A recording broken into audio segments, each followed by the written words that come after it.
Chuck, what you're seeing here is the police line here that pushed people away here finally. Watch this crowd. Many of these people had gone to a protest. People were breaking down the windows to very, very large and very secure doors.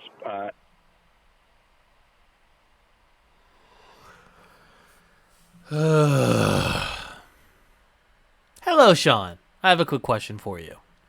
What is it going to take to get our country back to normal? Seems like every day something happens that exacerbates the amount of time that it's going to take for us to get back to our country not being a apparent turmoil. To answer your question, and for everybody who's listening who is wondering what that is, you asked a very poignant question that I put a lot of time into editing and making a video and doing all these nice things, and that's great, but I had to scrap it all, so I'm just going to give you a one-line thing. The answer to your question, when's the best time to start working out, is whenever you're ready, whether that is through a medical, for medical reasons, or you just want to feel better about yourself. But moving on, I unfortunately could not do a very nice, thoughtful question I wanted to, because democracy's burning. So apparently a bunch of conservatives pulled out of rural America to come and protest our American democracy. Now, I know what I just said was rude, and I know what I just said disregards a vast number of conservatives, but hear me out. I know a lot of conservative people, and none of them are that stupid. Only people, and here's the thing, rural doesn't necessarily mean uneducated. I'm just saying it to play a fucking character. But at the end of the day, a bunch of alt-right jagoffs decided, hey, we don't like that that Biden's going to be president, and we're going to go stop, quote-unquote, stop the steal.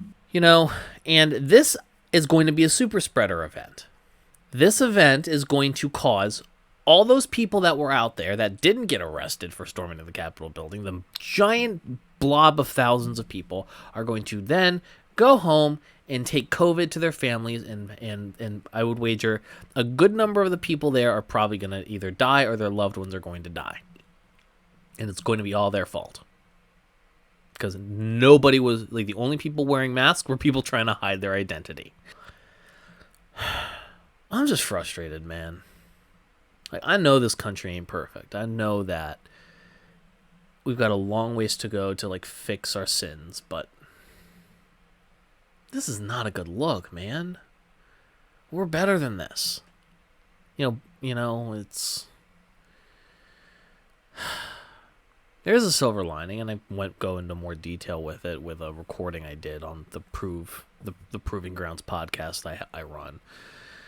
But man, dude, I worry about the future. I worry about my future. I worry about my friends in the future, Where are we going to, what is life going to be for us?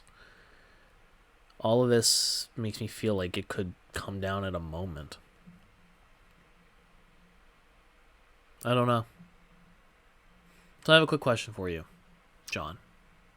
Or any of the viewers, if you want to tell me down in the comments. What's it going to take for America to heal? Or what's it going to take for America to be better? Wasn't George Floyd's death, it wasn't the death of countless of other black men and women, or like Breonna Taylor or Trayvon Martin, or it wasn't the election of Donald Trump.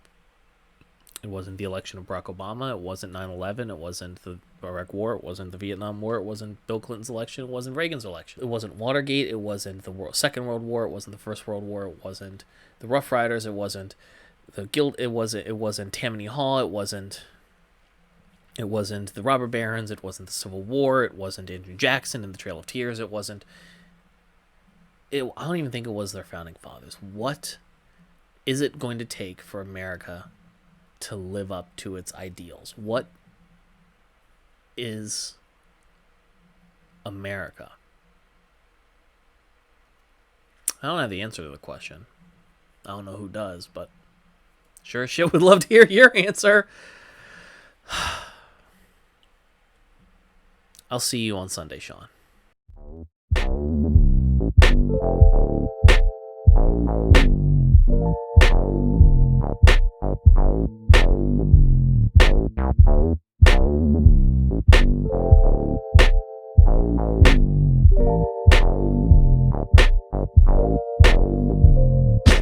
Poggers.